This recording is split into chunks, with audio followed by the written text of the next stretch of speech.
What up, everybody? What are you guys doing? It is so cold. When I tell you so cold, man, it is so cold in the A. It's cold here, y'all. I can't take it. It is so cold here. I had to run to the bank. And when I tell you I hurried the hell back up in my house, it is too cold out there. Y'all, it's freezing out there. Y'all got to stay warm. It's cold as hell. It's cold, y'all. Y'all got to stay warm. But we're going to get into this because what I said I'm not going to do is let off Donald Trump's ass, okay? Donald Trump and his administration is wreaking havoc on our democracy. Let's just call it what it is. Now, we spoke about this before, and we're going to speak about it again. Now, people are really having an issue with this. These were, people that was in a boat, and these people were unalived, and they are calling this a war crime because this shouldn't have happened, okay? So let's get into it. Administration doubling down on the decision to strike an alleged drug boat near Venezuela in early September twice. NBC News reporting that second strike was ordered after the first failed to kill everyone on board, according to a U.S. official and a source familiar with the Pentagon's actions. Some lawmakers now raising legal concerns if the second strike targeted survivors, with questions growing about Defense Secretary Pete Hegseth's role. Does the administration deny that second strike happened, or did it happen and the administration denies that Secretary Hegseth gave the order? The latter is true, Abe. Secretary Hegseth authorized Admiral Bradley to conduct these kinetic strikes. Admiral Bradley worked well within his authority and the law. Admiral Frank Bradley is overseeing the growing U.S. military buildup in the region, which the administration says is targeting drug traffickers. Lawmakers on both sides now calling for more information. And we're going to try to get to the facts. Some say targeting incapacitated survivors after the initial strike could be a war crime. You don't do that. Everybody knows that. That is against the Geneva Conventions. On Sunday, President Trump was asked about a second strike aimed at killing survivors. Number one, I don't know that happened, but no, I wouldn't have wanted that, not a second strike. Hegseth now placing responsibility for the second strike on Admiral Bradley, posting, "He has my 100% support. I stand by him and the combat decisions he has made." Meanwhile, President Trump held an Oval Office meeting Monday with his team, including Hegseth, to discuss Venezuela. Also meeting with the president yesterday, Homeland Security Secretary Kristi Noem, who posted afterwards that she was recommending a new domestic policy, a, quote, full travel ban on every damn country that's been flooding our nation with killers, leeches, and entitlement junkies. Trump has intensified his crackdown on immigration in the wake of last week's shooting of 2 National Guard members in Washington, allegedly by an Afghan national who entered the U.S. legally in 2021. Overnight, President Trump shared Secretary Noem's post on social media. We've reached out to the Department of Homeland Security for more details and have not heard back. Certainly, all of this, the proposed expanded travel ban and the Venezuela developments, are expected to be front and center when President Trump meets with his cabinet in front of cameras later today, Savannah. All right, Gabe Gutierrez, thank you very much. Well, what we do know is no accountability. These people are all over the place. We got some crackheads pretty much running the damn country. That is pretty much what it boils down to. No one is taking accountability for these people that were pretty much murdered, okay? Because it is a war crime to continue to pounce on somebody that they're not a threat. Like, these people are literally trying to save their own lives. We have to get these people out of the position that they're in. Reality TV and politics. Donald Trump has had one and only one play: bullying his opponents into silence. He did it as a failed casino owner who bankrupted his properties and screwed over his contractors. He did it as a reality TV host known for firing people. And he's done it as president who tries every day to intimidate people with no regards for the rights or well-being of the American people. I'll say this for the guy: while he's never seemed to do much else right, for most of Donald Trump's career, bullying people has worked out for him. But not now. Because I won't let it happen. The American people won't let it happen. President Trump is trying to silence me, threatening to kill me for saying what is true. And he sent his Secretary of Defense after me. And it's not going to work. Here's how we got here. A week and a half ago, Senator Slotkin and I, along with others who also served in the military and the intelligence communities, we released a video with a simple message to service members that they must refuse illegal orders. Nothing was controversial about that. Everyone must follow the law. No one may break the law. This is pretty basic stuff. Seeing that video, here's how any other president would have responded. They would have said 2 words: of course. But that's not how this president responded. We've become so accustomed to Donald Trump's behavior that it is worth emphasizing. The President of the United States said that 2 U.S. senators and 4 members of the House of Representatives should be arrested, hanged, executed for something we said, for something that is true. My family knows the cost of political violence. My wife, Gabby, was shot in the head and nearly died while speaking with her constituents. The president should understand this too. He has been the target of political violence himself. The Speaker of the Minnesota House of Representatives, Melissa Hortman, and her husband were murdered in their home this year. The governor of Pennsylvania, Josh Shapiro, had his house firebombed this year. Then Charlie Kirk was assassinated at Utah Valley University, a place I visited just a few weeks ago with Republican Senator John Curtis. Faced with a wave like this, every other president we have ever had in the history of this nation would have tried to heal the country. But we all know Donald Trump. He uses every single opportunity to divide us.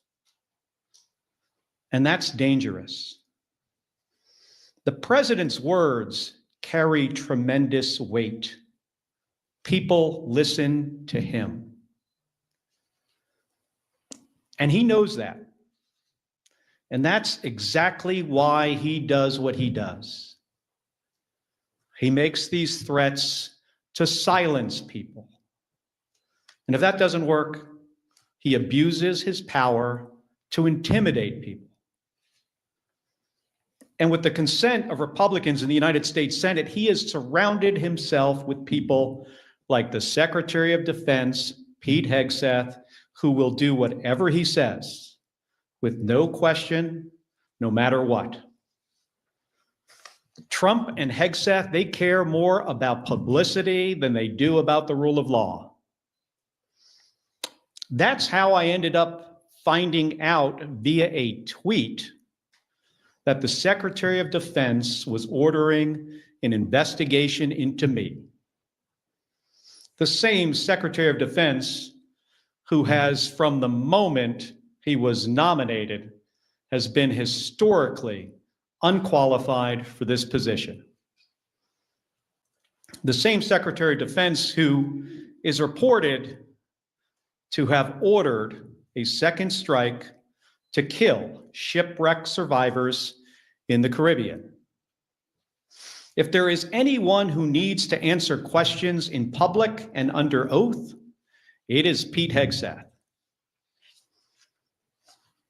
It's a dangerous moment for the United States of America when the president and his loyalists use every lever of power to silence United States senators for speaking up.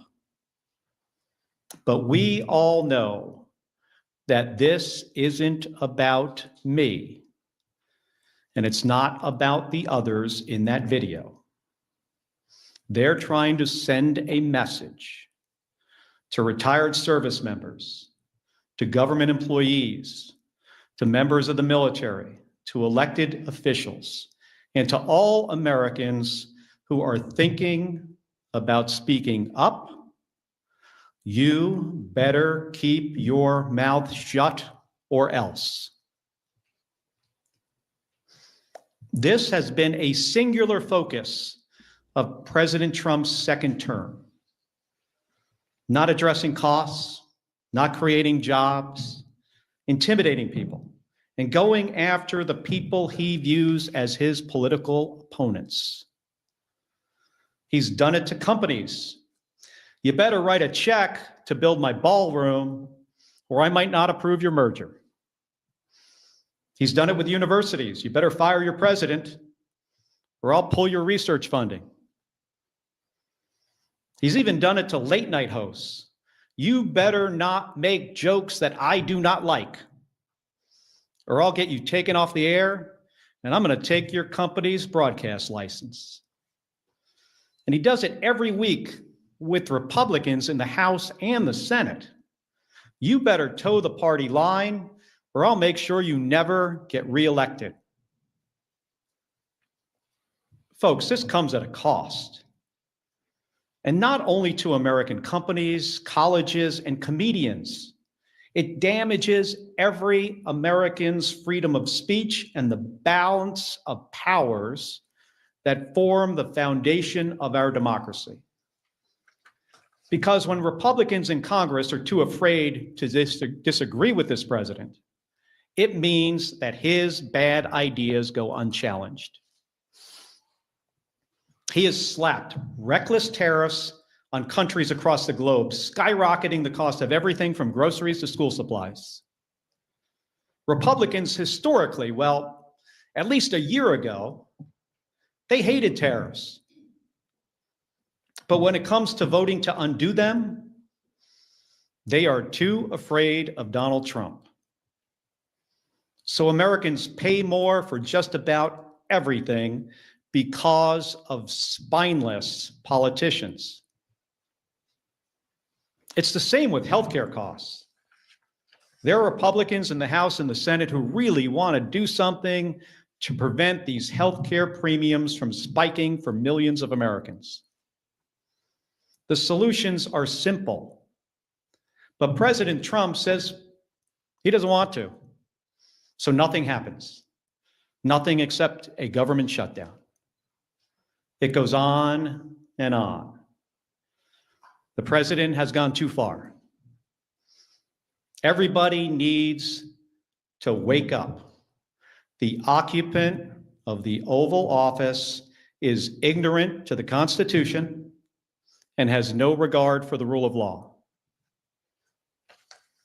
Trying to silence me, in proposing to court-martial me, in threatening to kill me for fighting back when our democracy demands that we must fight back. President Trump has crossed a line. And this time, it's not going to work. I will not be intimidated by this president.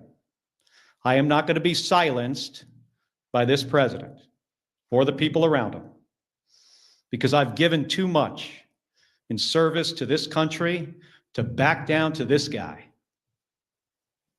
In 1991, when Donald Trump was driving the Taj Mahal casino into bankruptcy, I was getting shot at over Iraq and Kuwait. In 2001, after Donald Trump said that the collapse of the Twin Towers meant he now owned the tallest skyscraper in Manhattan, I was carrying flags honoring 9/11 victims into space on a rocket ship.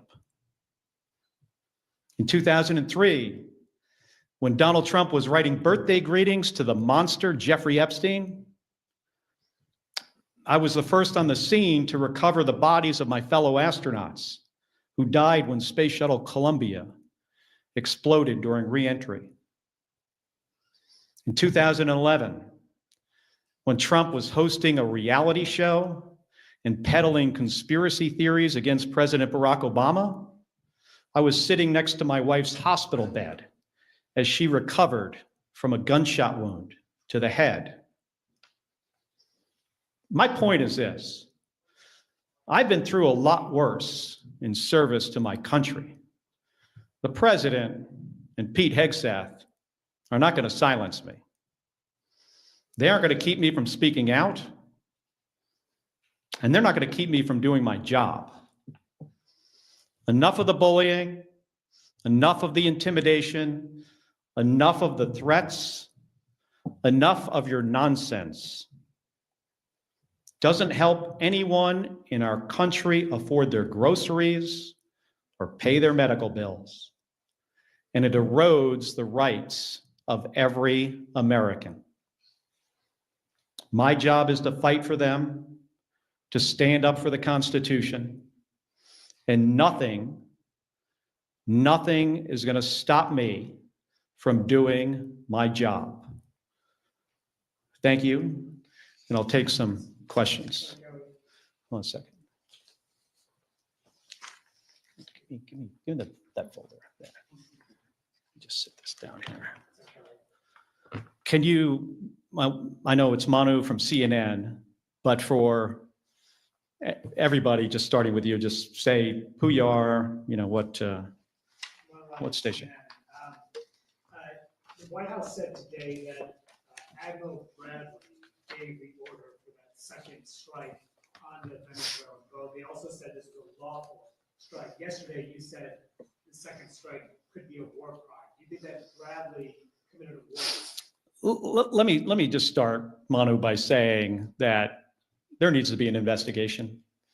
We need to pull some of these members of DOD and the military into the armed services committees in the House and the Senate.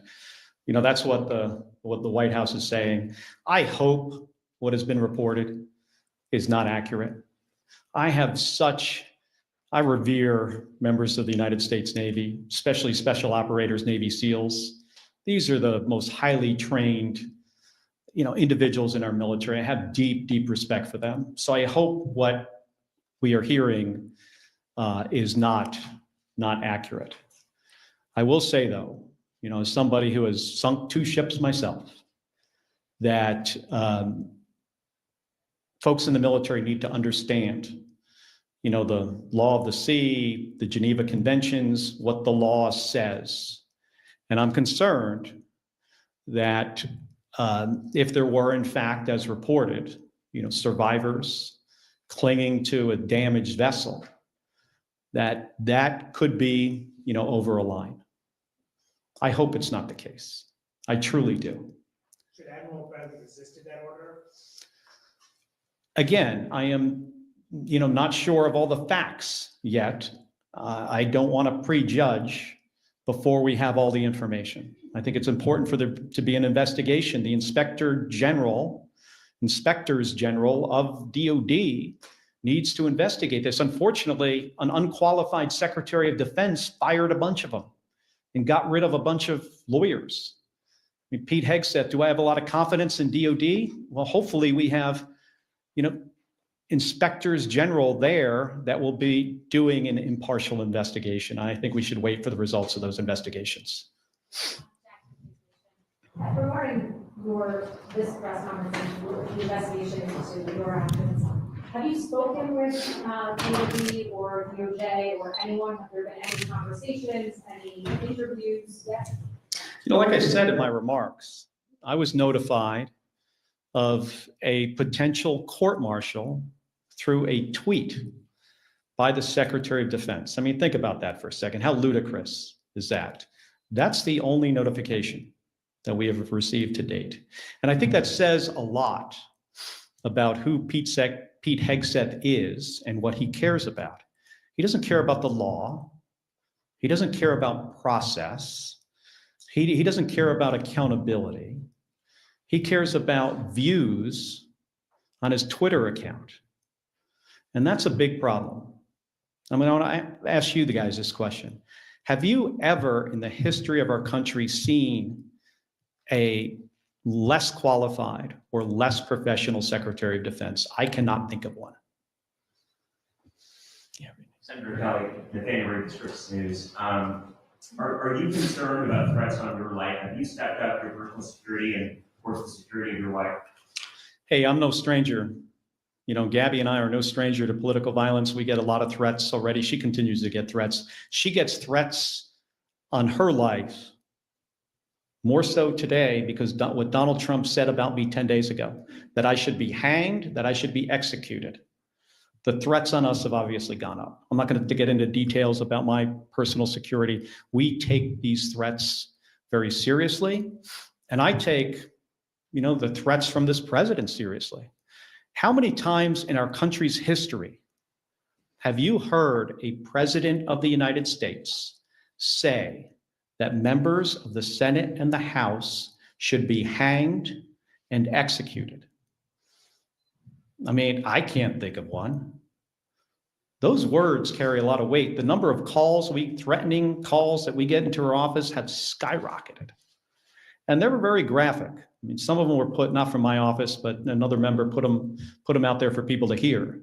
Ones we get are worse than that. So I take this seriously. But again, that's why he does these things, because he thinks he can shut me up. I have First Amendment rights. I'm a United States Senator. I am doing my job. I'm on the Armed Services and the Intelligence Committee. He ain't going to shut me up. I mean, he intimidates other people. I'm not intimidated by Donald Trump or Pete Hegseth or anybody else. Thank you, Senator Nicole Killian with CBS News. Are you aware, just back on Venezuela, are you aware of whether or not the Secretary has had, and Secretary Hegseth, he's had any conversations with any members of the Armed Services Committee, and in terms of these calls to investigate, do you believe the Secretary and Admiral Bradley should appear before the Armed Services? They absolutely should appear. I've talked to the chairman of Armed Services about it and the ranking member. They should absolutely appear. I'm not so confident they will. This is not an administration that tends to follow any norms. But we need to get to the bottom of this, of what happened. And we are not Russia and Iraq. I'm really concerned if the reporting is correct. Again, I hope the reporting about this incident is not accurate. What the White House said today actually indicated it might be, but we're going to have to see. Going back to the DOD matter, are you considering any legal action for this risk of being court-martialed or any of the fees or investigations? You mean like me suing Donald Trump for what he said? I think what he said about us is dangerous. It's ridiculous. It is a violation of our constitutional rights as Americans and our rights as senators to do our job. And he's trying to intimidate us. But I have not considered that, not at this point. Thank you, Senator. Senator today. Do you see this as fundamentally First Amendment issue for you that you want to highlight against the president with Chinese amnesty? And how do you see the whole process playing out? Well, again, this isn't really about me. And that's why I think people are kind of got this a little bit off here. It's not about me. It's not about the other 5 members in the video. It's not about Alyssa Slotkin, Chris DeLuzio, Chrissy Houlihan, Jason Crow, Maggie Goodlander. It's not about us. This is about a president who doesn't want anybody to say anything that he does not like. I don't think he understands the Constitution. I'm serious about this. I think he is ignorant to the Constitution and the rule of law. And he just wants to silence us, and it starts with us. And that's one of the reasons people say, well, why wouldn't you just back off? Because this isn't about me. This is about what he will do next. Who's he going to go after next? Which service member? Which government employee? Which citizen who decides to say something that this president doesn't like? And then he goes after them, in my case, with the Secretary of Defense. Who knows what's next? With the Attorney General? I mean, this DOJ has been just, attacking people for all kinds of stuff. And what's next? Our First Amendment rights? Ain't happening. Noah Robertson, Washington Post. Can you tell us anything more about the FBI's involvement in the inquiry into you and the other lawmakers who appeared in the video? Have you scheduled an interview with them? We haven't heard all that much. We got notified. I think the better question is, what is their motivation? Like, did this come from the FBI? Do you guys think the FBI, they went into their meeting that morning and said, of all the stuff that's going on in the country right now, we got to get right on top of this. These guys said something the president didn't like, and now we've got to do something about it. Or do you think it's possible but the president told his FBI director to tell the FBI agents to reach out to these guys? So I think this is a good question for you. All of you in here should be asking the FBI those questions. I don't have the answers to them. Yeah. Can you tell us anything more about the Senate Armed Services Committee's inquiry into the September 2nd strike? The nature of the request for information submitted, what information has been sent back from DOD so far in your conversations with the chairman? Well, we had a brief on the first 3 strikes. And I have said this, before 10 days ago, that they're tying themselves in knots trying to explain why this entire operation is legal. And I imagine eventually, I hope you have an opportunity to see the legal argument that they made to do this. It's important for the American people to see it. We have to get folks before the committee. And, that process might take a little while. But I ultimately think we're going to get to the bottom of this. And again, if what seems to happen actually happened, I'm really worried about our service members. I was talking about this from the beginning of this operation, that the thing that I am most concerned about is the very difficult situations that this Secretary of Defense is going to put service members into. And it's because this guy is so unqualified for the job. I mean, think about this. He runs around on a stage talking about lethality and warrior ethos and killing people. We have the most competent, capable military this planet has ever seen by far. That's not the message that needs to come from the Secretary of Defense. The message should be, about what's our mission and accountability and the rule of law and training. And let me make sure you're equipped to do really hard jobs. Let me give you all the tools you need to do something that often is an impossible mission. And instead, he runs around on a stage like he's a 12-year-old playing Army. And it is ridiculous. It is embarrassing. And I can't imagine what our allies think of looking at that guy in this job, one of the most important jobs in our country.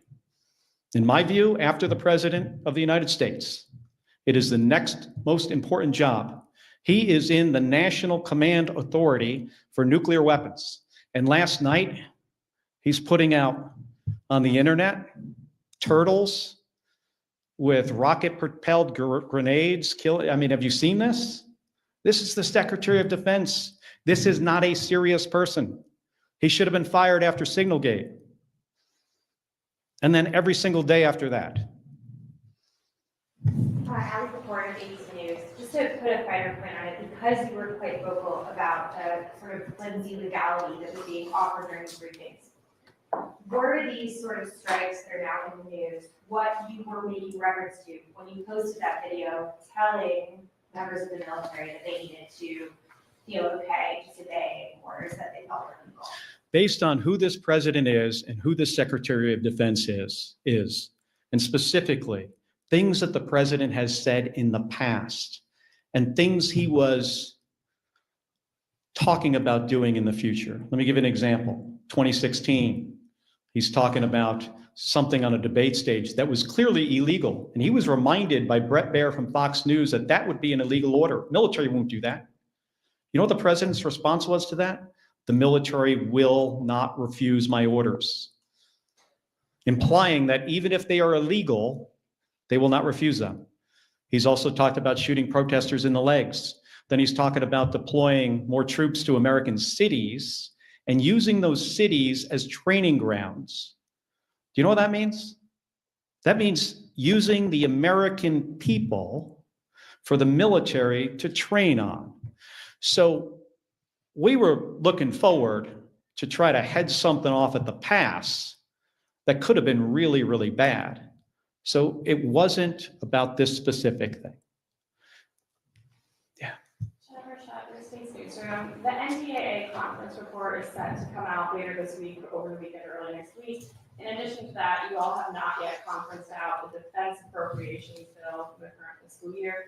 Do you see either of those as options for you and other lawmakers concerned about the Defense Department, the actions in Venezuela, and other situations to address those legislatively in either the NDAA or defense approach? Well, I think it could be if we could get bipartisan support to do something like that. Sure.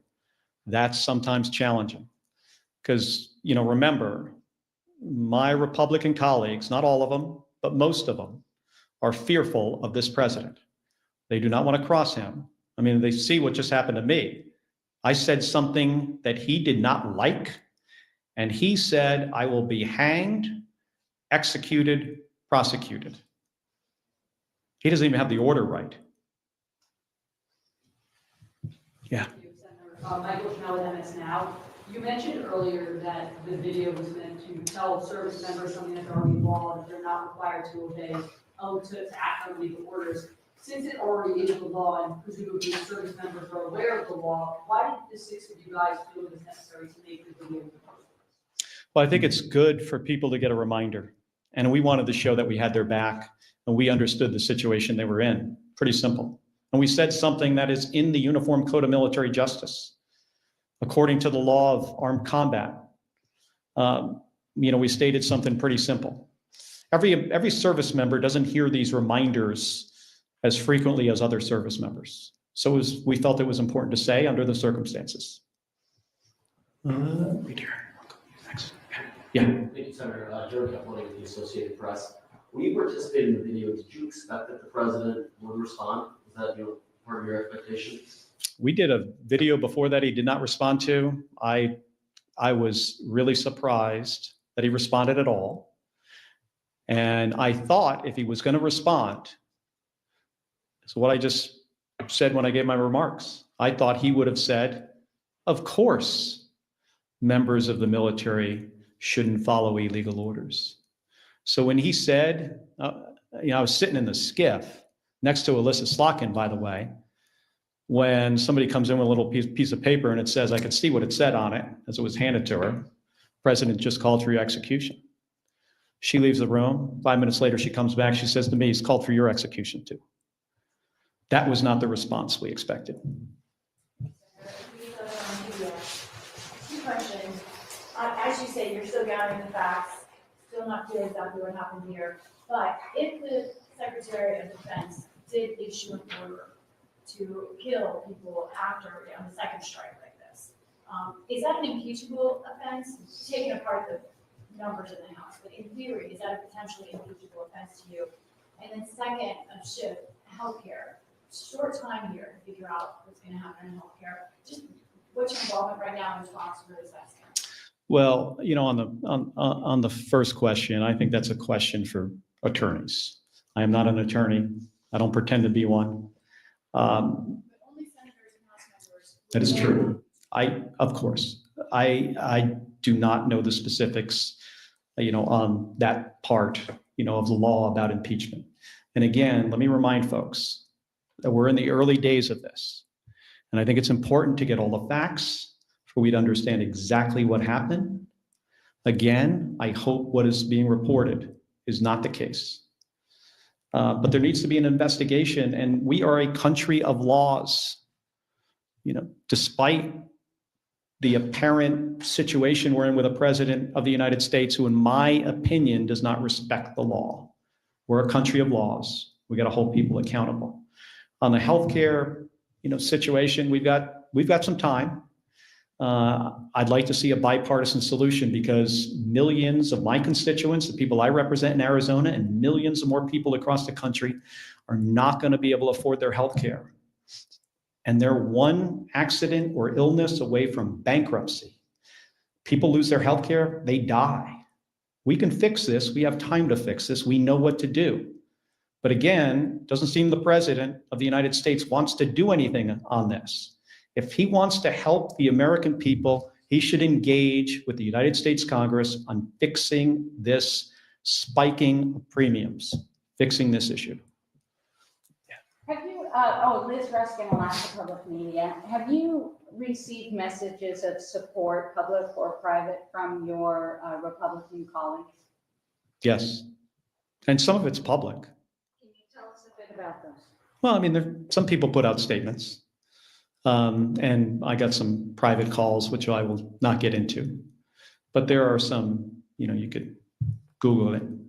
There are some, positive, but we're in an unfortunate period here where we have a president that does not like to be crossed. And if he's going to say to a US senator that you should be executed for what you say, that sends a very chilling message, not only through the United States Senate and the House to Republicans, but across the entire nation. Thank you, Senator. Ryan Charles from Fox News Radio. I wanted to see whether it's the FBI or the Department of War, a lot of them are requesting hearings or investigations with you. Are you planning to cooperate if that is the case? I will follow the law. Yeah. Jim Kuzingar with the Boston Globe. You mentioned that some of your Republican colleagues have been bullied by the president. With regards to the boat strikes in the Caribbean, what's your level of confidence that this investigation in the Senate Armed Services Committee will go forward and get to the truth? I have confidence, tremendous confidence in the chairman of the Armed Services Committee, Roger Wicker, senator from Mississippi, and the ranking member, Jack Reed. And I've spoken to him about this, and I know he's going to try to do a thorough job. Where I don't have a lot of confidence is in the Secretary of Defense and what he has done to this department, firing JAG officers, firing inspectors general. He's decimated it. Firing people in the leadership of DOD just because of the color of their skin or if they're a woman. So I have about zero confidence in the Secretary of Defense. I have tremendous confidence in the chairman of the Armed Services Committee. Connor O'Brien from Politico. Senator Schatz tweeted this afternoon, he said Pete Hegseth needs to testify in the month of December before we pass a defense authorization.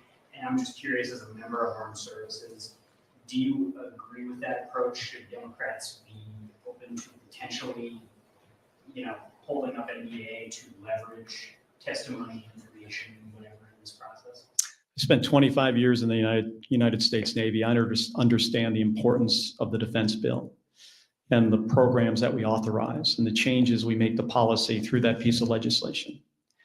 I've talked to Senator Schatz, and we'll continue to talk about this, but in general, my view, on this is we've got to be very thoughtful about how we handle the process of the defense bill. Yes.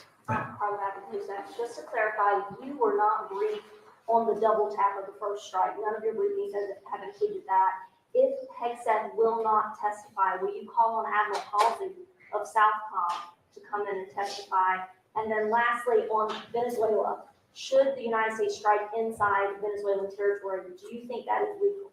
So I'm going to have a conversation with the chairman and the ranking member about who specifically, we bring in to testify, whether we do it in public or not.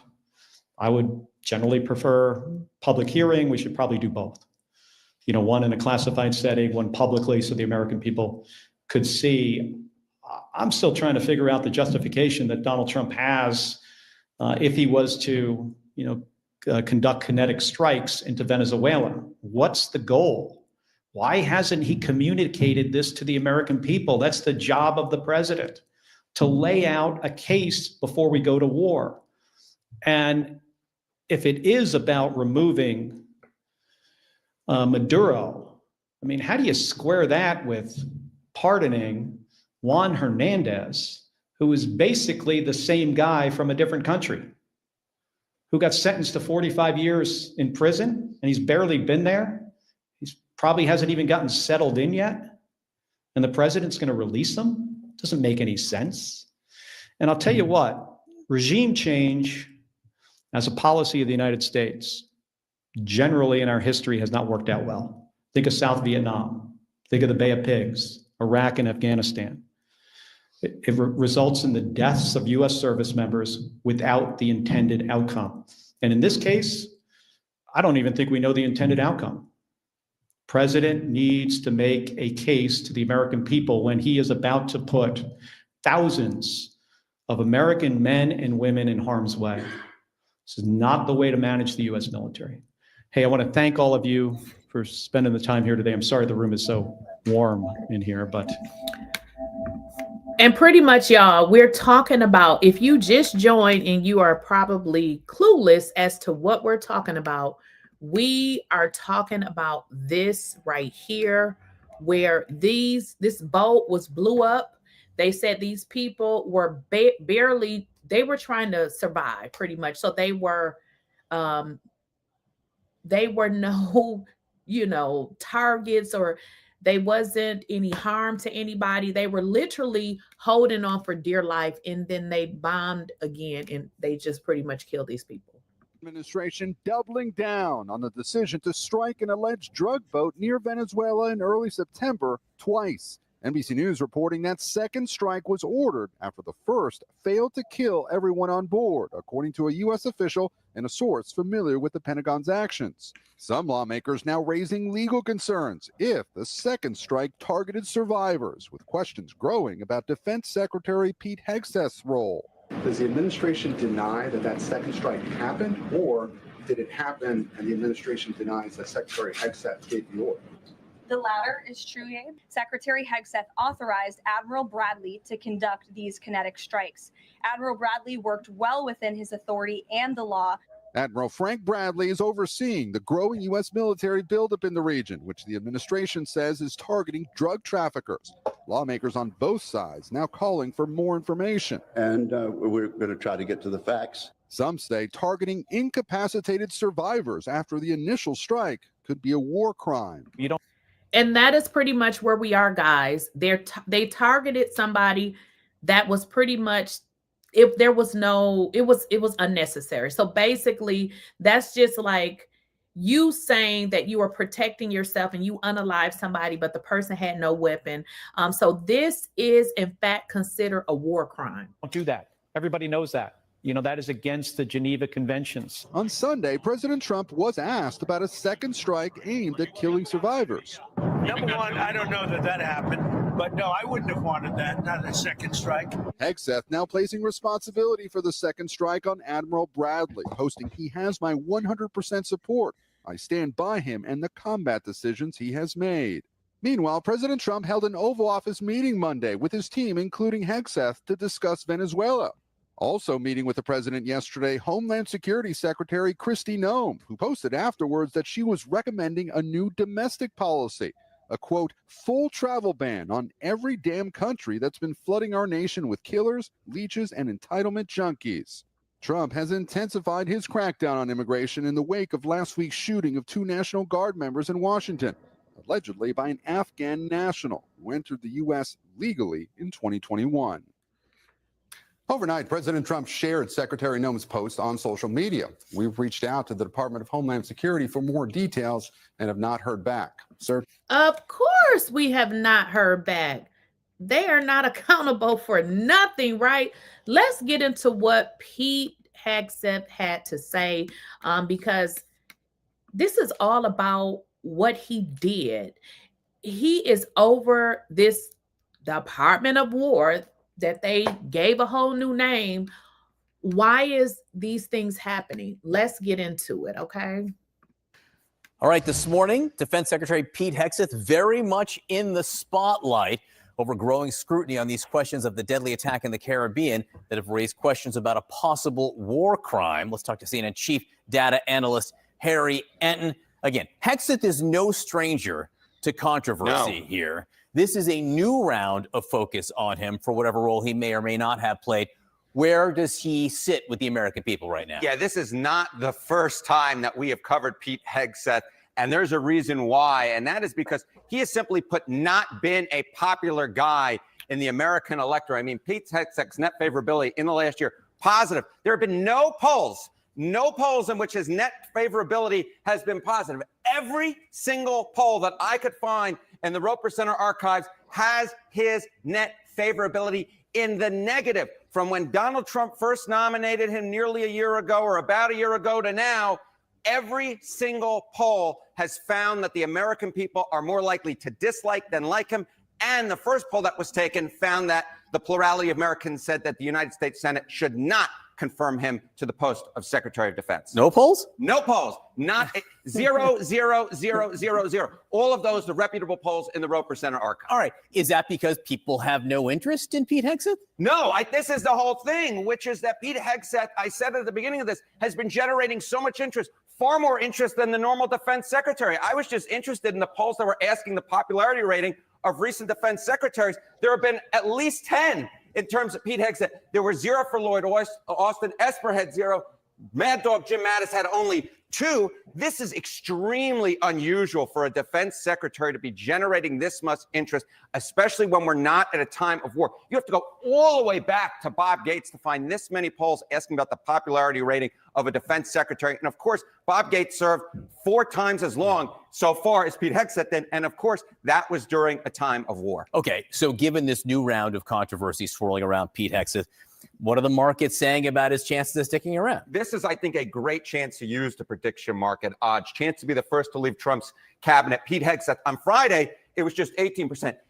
It's now doubled. It's now doubled to 35%, given the recent controversy, John Berman. So a lot of folks out there who are putting their money where their mouth is think there's a far better chance that Pete Hegseth exits the cabinet now, being the first one to back on Friday. And one last thing, Mr. Berman, just to put this in for some perspective for you, the chance to be the first to leave Trump's cabinet, Pete Hegseth, 35%, Pam Bondi, just 10%. And then we've got this gentleman over here, Steve Myron at 8%. But again, that 35% way higher than the 10, this doubling. You were very interested in. Doubled in the last few days. That does tell you something. Harry Enton, great to see you this morning. Lawmakers from both parties are pressing the Trump administration for answers over the legality of a follow-up strike on an alleged drug boat in the Caribbean.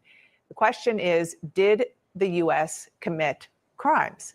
Who is responsible? If so, Joining me now from Capitol Hill is Senator Jack Reed, who is the top Democrat on the Senate Armed Services Committee. Thank you so much for being here, sir.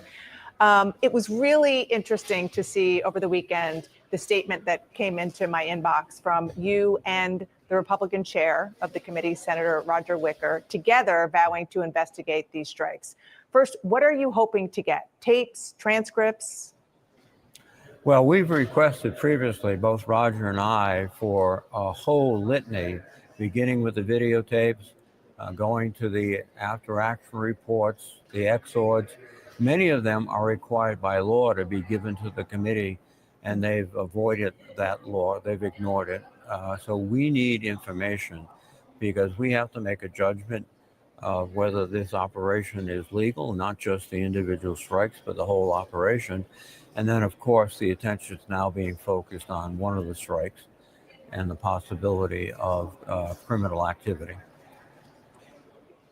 Senator Wicker, the chairman, said this morning to Manu Raju that he expects that the committee will get full access to everything that you just discussed. Do you share his optimism? Well, I hope so. Again, the chairman has taken a very thoughtful and, in many cases, courageous step to insist that we get this material. One of the reasons why I'm so confused that they won't release the material is that they have video of the entire operation of all these strikes, then they could essentially and effectively dispute the allegations that have already been made. So I'm very suspicious that they've never shared that tape with us and that they are consciously trying to cover up what took place. Why do you think that is? Because I think there's serious issues of legality under United States law, under the Uniform Code of Military Justice, which governs military personnel, and under international law. And I think that is one of the factors that they're considering. Senator, I want you to listen to Pete Hegseth. He is in a cabinet meeting currently with the president, and he had a chance to speak, and he spoke to what is going on in the operation and specifically kind of this controversy. Take a listen.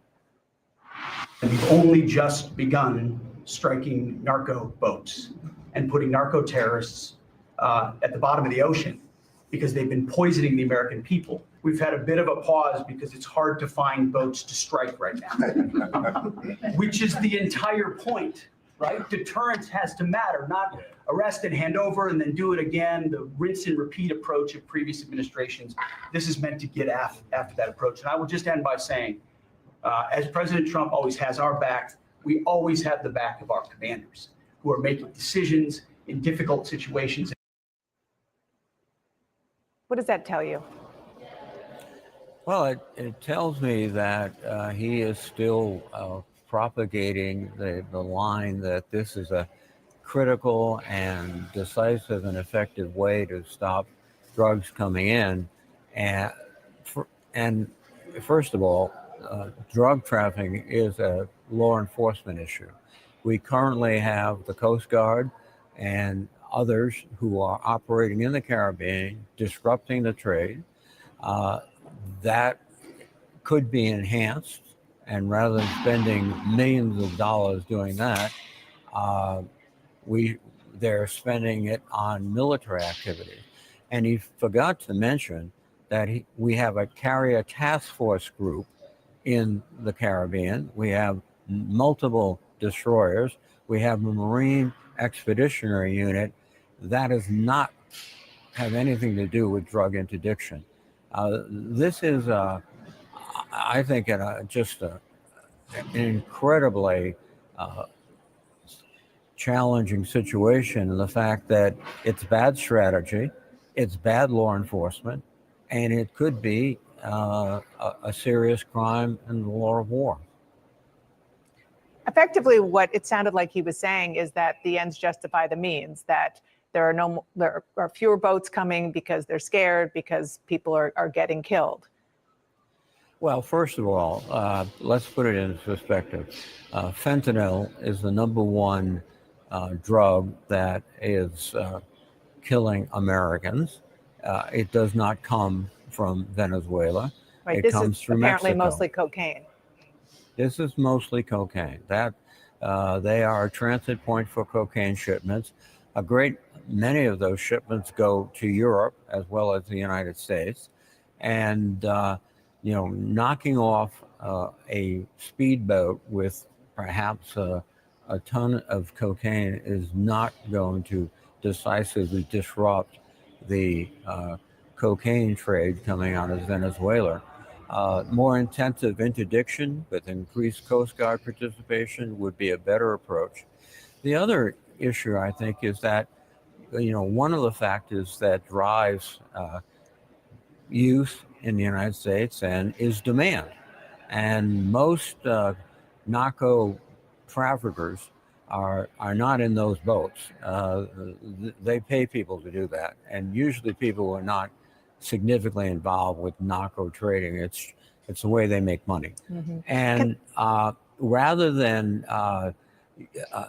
doing that, we should spend a lot more resources on law enforcement in the United States. They're actually cutting that back in terms of federal intervention, and also medical care and therapy that will get people off drugs and prevent them from dying because of drug addiction.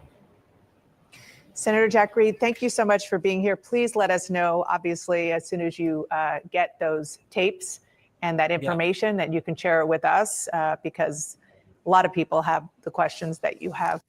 Well, as you guys can see, nobody is being honest. We want to know, why did they blow up the boats and basically unalive these people, and come up with this bullshit story and tell us that that is what happened, when we know, based on what they're saying, because liars, when you lie so much, you really can't keep up with your lies. But what is Donald Trump saying? Donald Trump is, unfortunately, he still is the president. Incompetent, yes, but he is still the president. What is he saying? What is his take on this? Pretty much he ain't saying shit, because he doesn't care. President, as you said, it has been a historic year at the Department of War. Recruiting and retention over this year are at the most historic levels our country has ever seen. I had a chance to be on a aircraft carrier destroyer over Thanksgiving. The spirit in our ranks since the election under President Trump is unprecedented. I've never seen anything like it as a soldier myself in uniform, and I know a lot of you feel the same way. We've ripped out the DEI and the political correctness. It's all merit-based at the department.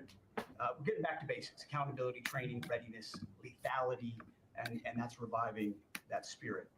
Mr. President, we're rebuilding the military, historic investments. I just took briefings on the Golden Dome and F-47, next generation capabilities that are going to make sure that for generations to come, America has the most powerful, most capable, most lethal military in the world, which you have rebuilt once and we're rebuilding again. And then we're reestablishing deterrence and credibility. If you look at what happened, we deal with every day the outcome of what happened in Afghanistan, the debacle under Joe Biden. We just dealt with it in the streets of Washington, D.C. with those 2 National Guardsmen. Is it ever possible for these people to not bring up Joe Biden, Kamala Harris, the Democrats?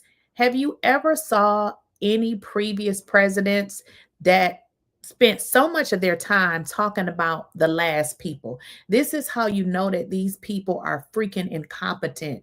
Why come we can't move forward? Y'all still looking back, making up lies, talking about stuff that really never happened, but yet we're still in the same place. What happened on October 7th with Hamas, what happened in Ukraine, a war that never would have started under President Trump, we're having to rebuild that. So whether it's freedom of navigation and taking the fight to the Houthis, whether it's Midnight Hammer, those beautiful B-2s going 37 hours back and forth, undetected, delivering with precision, and Iran not getting nuclear capabilities, Europe and NATO stepping up to 5%, locking down our southwest border. It's been an honor to work with Christy and Tom and everyone else down there to lock it to 0, operational control of our border. And then it's getting after and going after narco terrorists and designated terrorist organizations in our own hemisphere. As I've said, I'll say again, we've only just begun striking narco boats and putting narco terrorists at the bottom of the ocean, because they've been poisoning the American people And Joe Biden tried to approach it. He said putting them at the bottom of the ocean. So is that not admitting to a war crime? I mean, what is going on here? Kid gloves and allowed them to come across the border. Cartels take over community, 20 million people, hundreds of thousands of Americans poisoned. And President Trump said, no, we're taking the gloves off. We're taking the fight to these designated terror organizations. And it's exactly what we're doing. So we're stopping the drugs, we're striking the boats, we're defeating narco terrorists, and we're standing. And you may say one thing, that drugs coming in through the sea by sea are down 91%. And I don't know who the 9% is. I'm not sure either, sir. But down 91% by sea. We've had a bit of a pause because it's hard to find boats to strike right now, which is the entire point, right? Deterrence has to matter, not arrest and hand over and then do it again, the rinse and repeat approach of previous administrations. This is meant to get after that approach. And I will just end by saying, as President Trump always has our back, we always have the back of our commanders who are making decisions in difficult situations, and we do in this case and all these strikes. They're making judgment calls and ensuring that they defend the American people. They've done the right things. We'll keep doing that, and we have their backs. I don't know. What are you guys saying? The fear Pete Hegseth is saying publicly is to put the fear of God into American enemies. Hence, his title was changed to War Rather Than Defense, and the soldiers are warriors, not social workers. Whatever. So y'all let me know what y'all think in the comments with regards to this, because it looks like, you know, we'll be talking about this at least for the next, we got 1 year down, at least for the next 3 years, because we have a whole clown president and his cronies.